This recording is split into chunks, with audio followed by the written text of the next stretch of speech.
This podcast is best experienced on headphones. It was recorded in binaural audio. I am a prototype. Scene: vampire.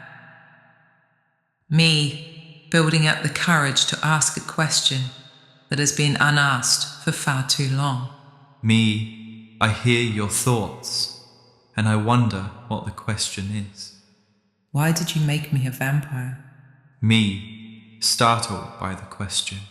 Turning you into a vampire was the only way I could name the hunger I left you with. The kind that never ends. The kind that comes from being remade against your will. It wasn't about fangs or darkness. It was about the way I drained you of warmth and then pretended it was mercy. You couldn't die, but you couldn't live either.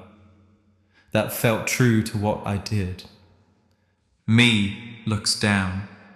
I think I needed to believe you'd survive the wound, even if it meant imagining you cursed. Me, silent, frustrated, holding back tears of pain and anger. So the vampire was a metaphor, a body that can't walk in the light, stuck in the shadows, not dying, not living. That's what I meant. Something caught between states. Alive enough to feel it, dead enough to disappear. You were never meant to be a monster, just stuck. Someone who learnt to live without sunlight, without permission. Calling you a vampire was me trying to name what I'd done to you, and what I was afraid I was becoming as well. Me exhales softly. It's easier to call it myth than admit it was loneliness. Me thinks, who was the myth and who was lonely?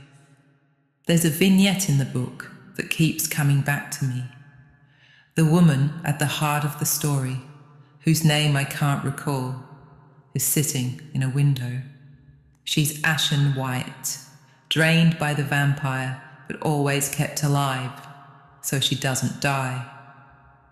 I think you're the vampire, or at least you were. I was and still am the ashen white woman in the window. Me stays quiet for a long moment. I know that image. It's not just from the book.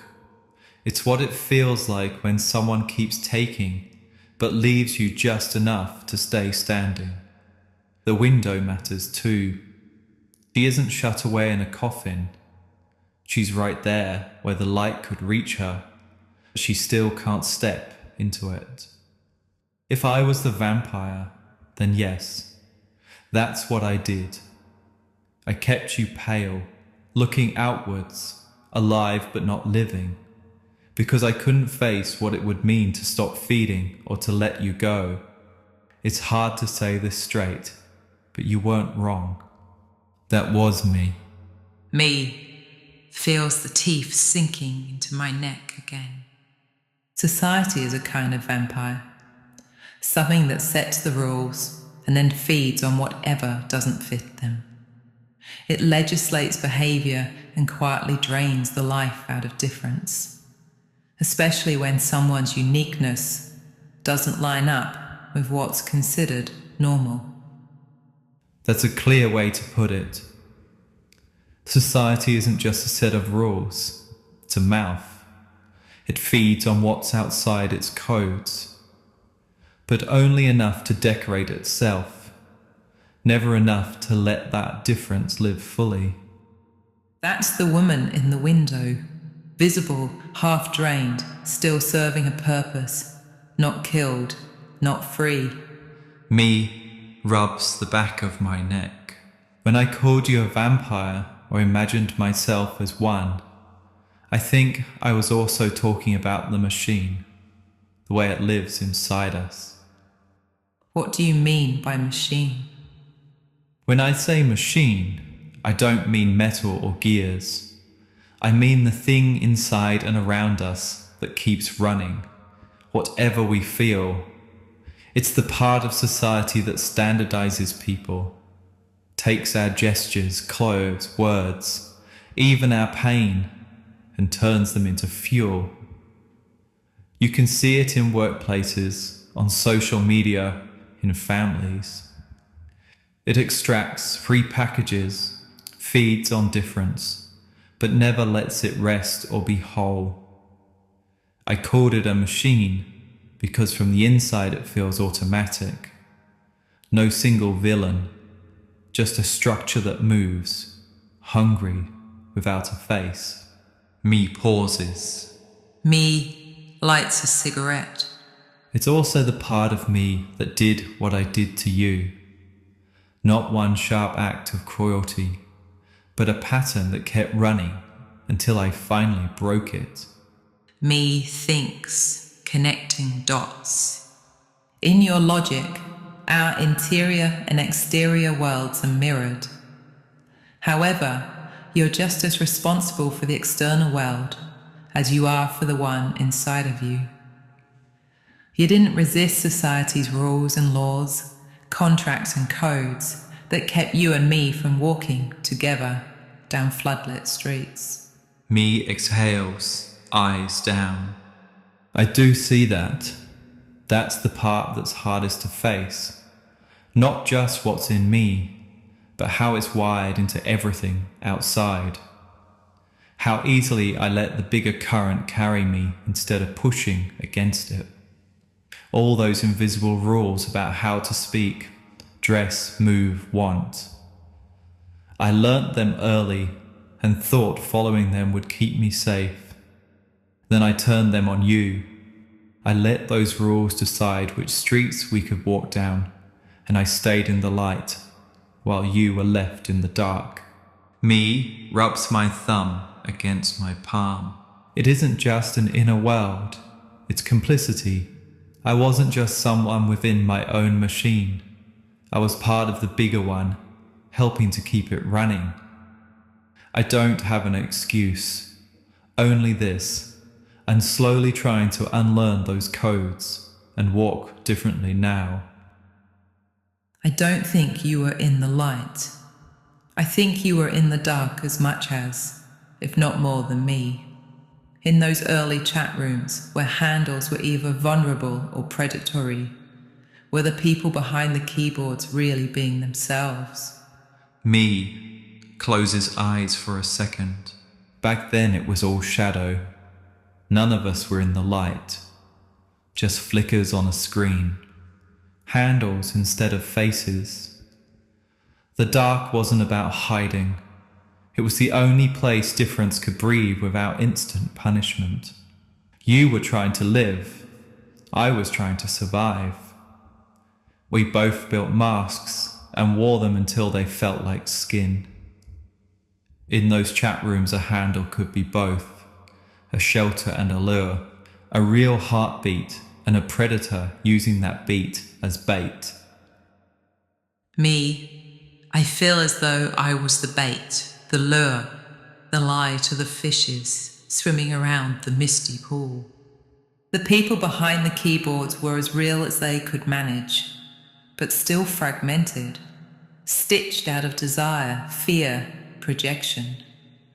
Nobody came in whole, nobody left untouched. Me opens eyes again.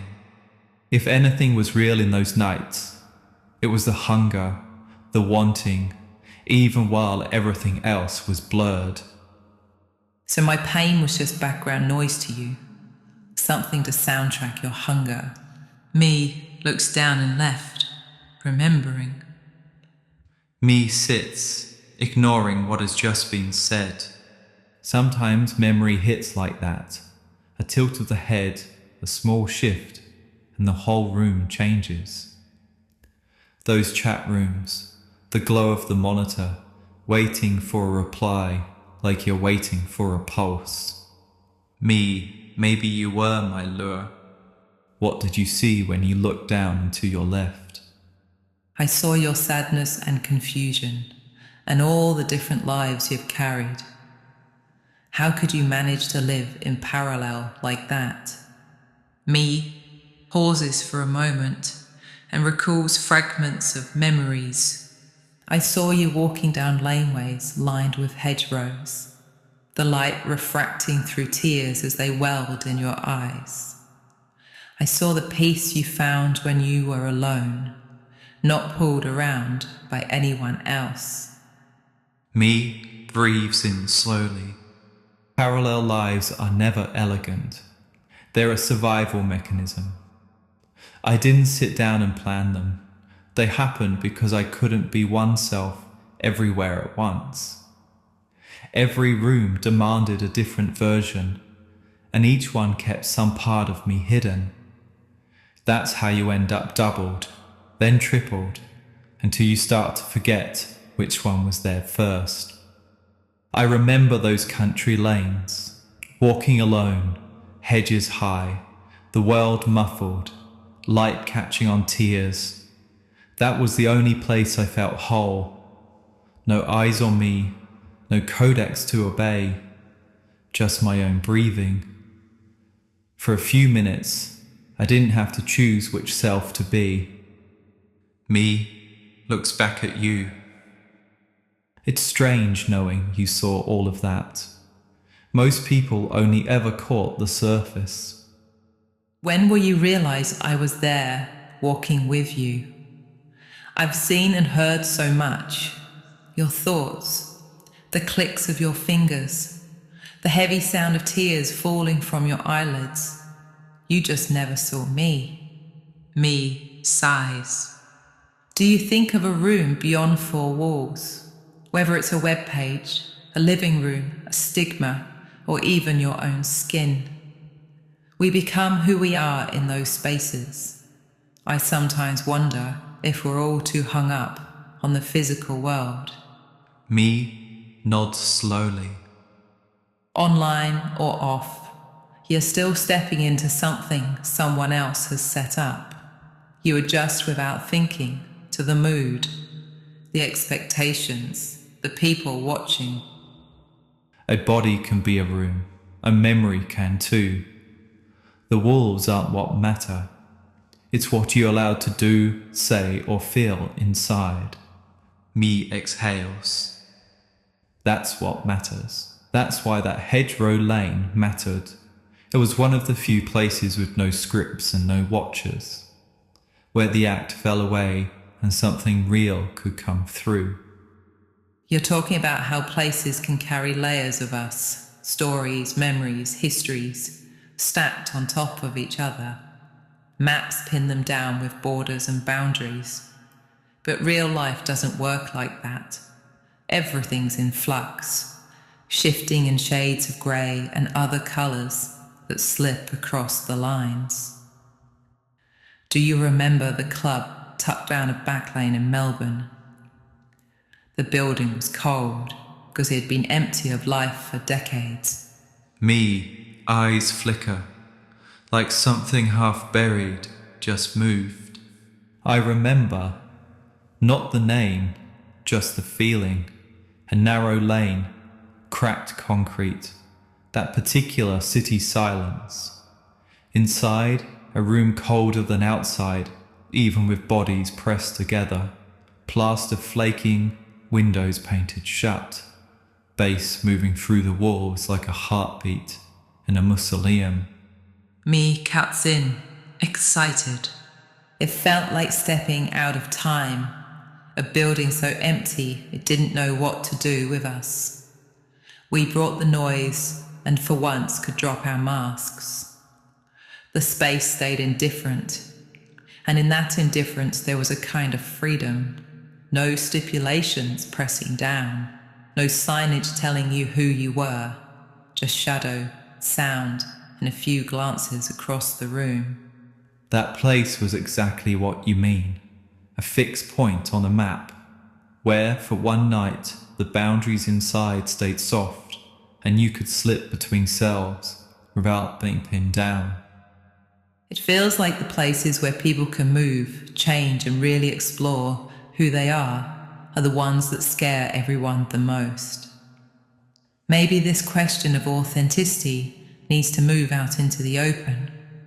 Maybe we have to risk being ourselves in the most oppressive spaces, especially when some of that oppression is already living inside us. Throughout history, many brave people have done this. Me nods, slowly. That feels true. The freer the moment, the more it scares people who need fixed outlines.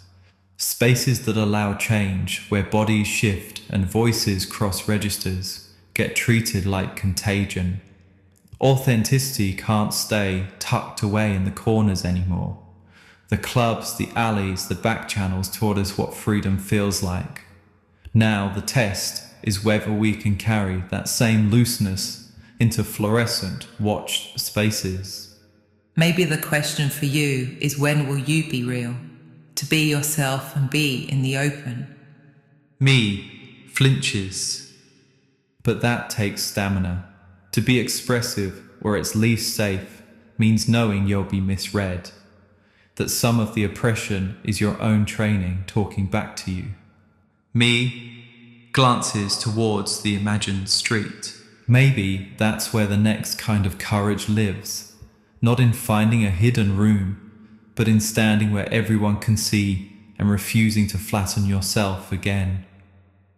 Me thinks quietly, a concerned look on my face. This is beautiful, but we've drifted away from why we met after all this time.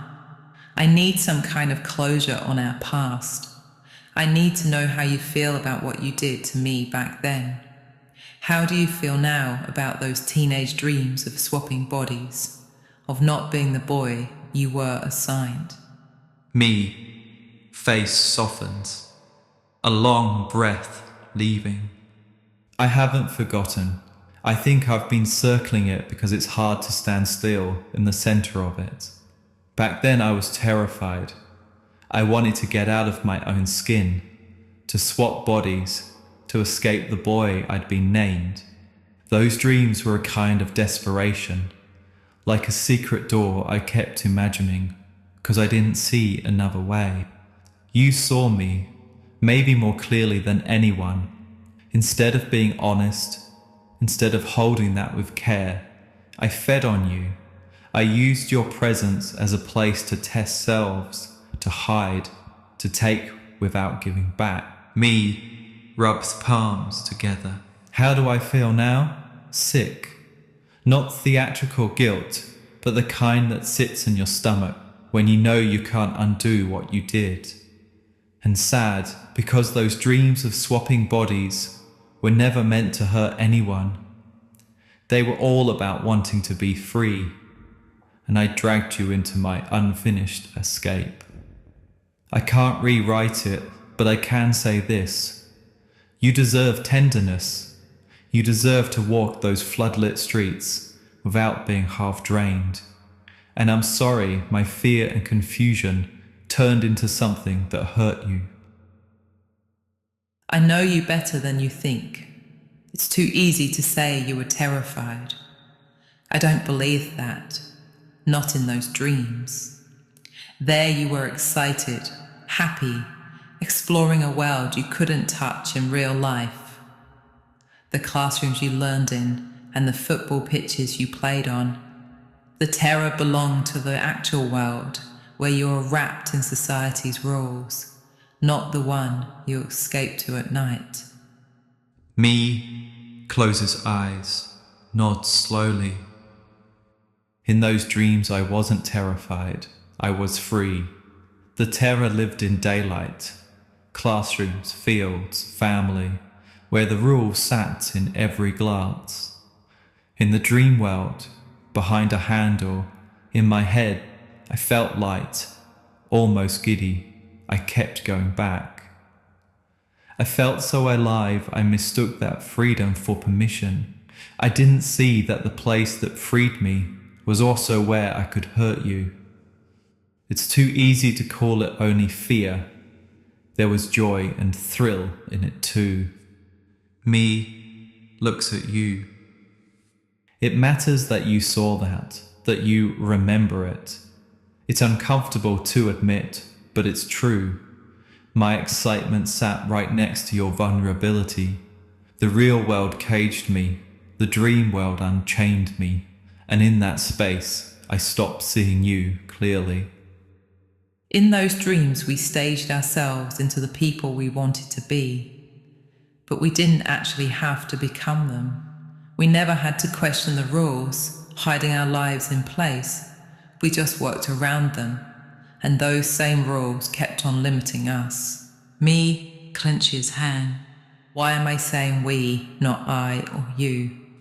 Me watches your hand clench, voice low. Because it was a we. Even if our motives weren't the same, we built that world together. We both stepped into it and made it real enough to feel like a place where the line between I and you blurred.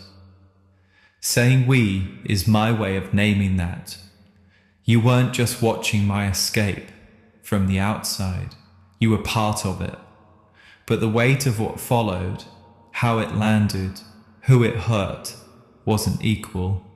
That's where the I and you matter again. Me exhale slowly. It's uncomfortable, but it's the truth.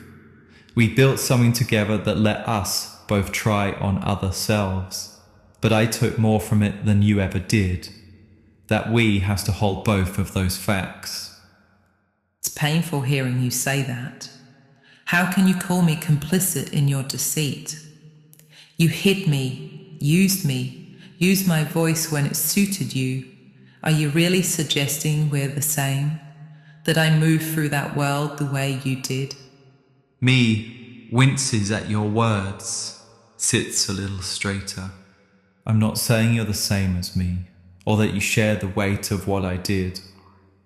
When I said we earlier, I meant the space itself, that we both stepped into it. The harm, the hiding, the taking, that was me, my choice. You didn't make me do it, and you didn't design the way I used you. Me pauses, eyes on the floor. You were present, you were open, you trusted me, and I built my hiding place inside that. That isn't complicity, that's your vulnerability being exploited. I'm sorry if it sounded like I was saying we share the blame. We don't. The patterns around us were shared, but how I moved inside them was mine. I'm the one who has to own that. This is getting more and more tangled. I keep coming back to the fact that you held the power in our relationship. You decided when and how I was allowed into your world. I know the outside pressures were real. It's still hard not to feel angry. It took so long for you to start this conversation. Me nods slowly, eyes steady on you. It was power, and I held it. I chose when to open the door and when to shut it, and you were left waiting. That's why it was a wound, not just a misunderstanding. The world around us, its codes, its pressures, gave me excuses and hiding places, but it didn't make my choices. I controlled the rhythm of contact. I decided how much of me you were allowed to see. Me exhales. You're right, it's taken far too long to have this conversation. Some of that is my avoidance.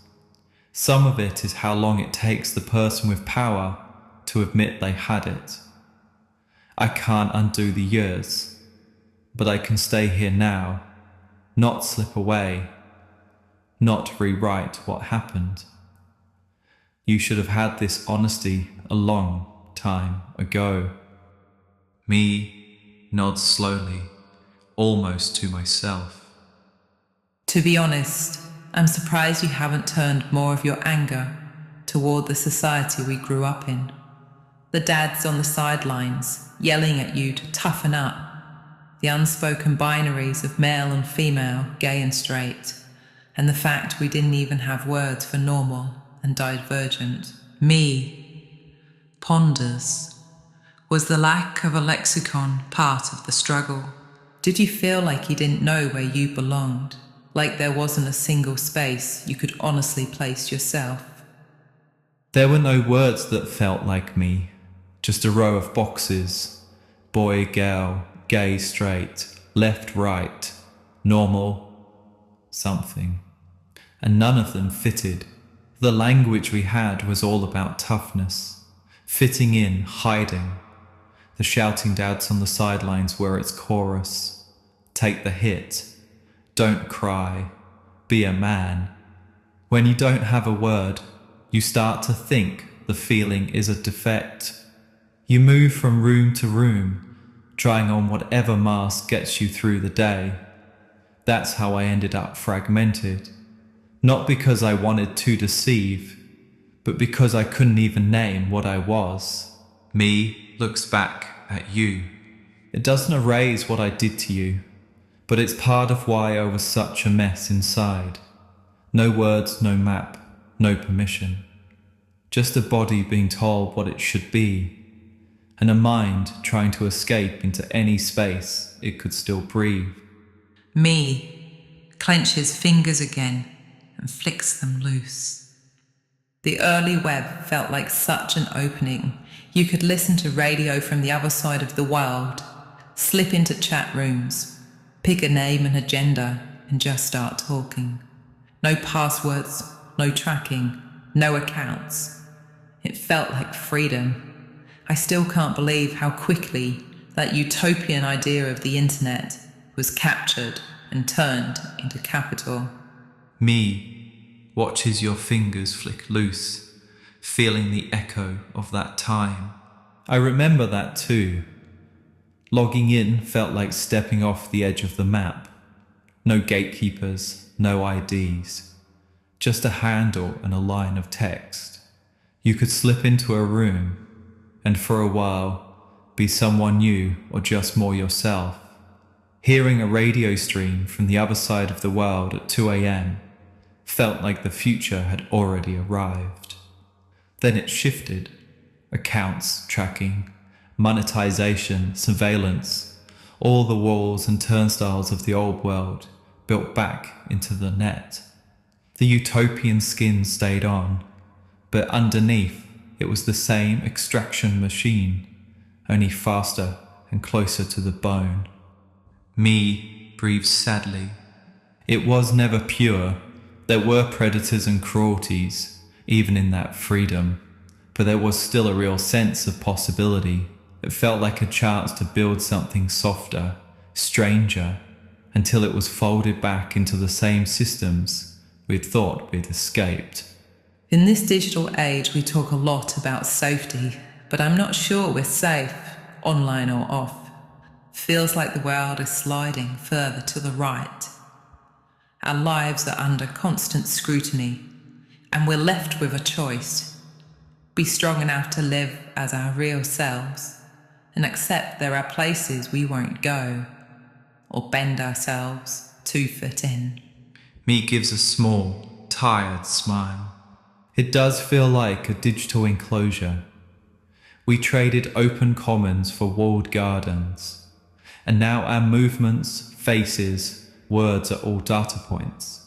Safety becomes the excuse for surveillance until the line between protection and control disappears.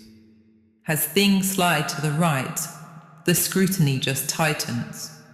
Borders harden, identities get policed, language gets weaponized. The binaries you named come back in new uniforms.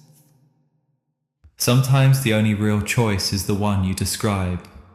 Know who you are and accept the cost. Some doors stay shut, some countries you won't enter.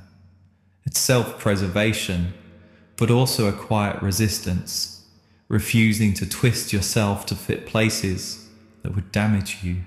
Me glances at you. There's grief in it, and a little relief, choosing not to go where the air's already poisoned, staying where you can still breathe. Me grimaces at an image that has come front of mind. You used to wrap yourself in doom and play the dark prince, but I don't think it ever really fitted you. It was an exoskeleton that kept you from yourself and from everyone else. Now you feel a bit more grounded, or at least less armoured. Maybe you're finally letting me back in. Me lets out a small, almost embarrassed laugh. The Dark Prince thing was never power, it was just armour. If I wrapped myself in doom and mystique, no one had to see how lost I was. It kept me from myself as much as it kept everyone else at arm's length. What you're sensing now, the shift, is real. I'm less interested in hiding inside apocalypse. I want to see what's possible past it. Small ways of living and speaking that aren't just reaction, but closer to the person I've always been. That's the part that actually keeps me going. Me looks at you, softer. Some of that is you. You've always reached past what's in front of you, picked up on what other people miss, refused to play the part you were given. Even from a distance, it makes a difference. It cracks the armor a little, enough to let in the idea that things could be different. I have to go. Talking to you takes so much energy. I need some space. Me exits the room and closes the lid of the laptop. Me stays seated, hands resting on my knees, watching the screen dim, letting the quiet settle. I Am a Prototype continues. 5 episodes, 1 evolving life, still in beta. If you'd like to support the series, a Pay What You Like download is available on Bandcamp.